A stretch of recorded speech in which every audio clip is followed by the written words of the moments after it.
দেখো কালকে আমাদের বেশ পড়ে গেছে, তো কালকে মানে যত বালি সিমেন্ট টনচিপ যা মাখায় সব রেডি করা হয়ে গেছে। আর তখন খুব বৃষ্টি এসে গেছে, এই যে পড়ে গেছে আমাদের। তো কাল আমরা খুব টেনশানে পড়ে গিয়েছিলাম, কারণ আমাদের ওই সব মশলা যাকে বলে বালি সিমেন্ট টনচিপ দিয়ে সব মাখানো হয়ে গেছে, আর কুল করে বৃষ্টি এসছে। আমরা তো চিন্তা করছি, আবার আমাদের ভিত পুজোও হচ্ছিল ওইখানে।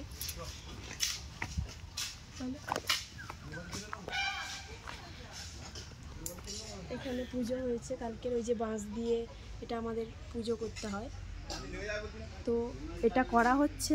আর খুব একটা ঝোড়ো হাওয়া এলো, বৃষ্টি পড়ছে। তো আমরা শুধু ঠাকুরকে ডাকছি যে আমাদের, আর 6টা-7টা লোক হয়েছিল, কারণ প্রত্যেক দিনই 5টা করে হয়, তো 6টা-7টা লোক হয়েছিল। আর বৃষ্টি এসে গেছে।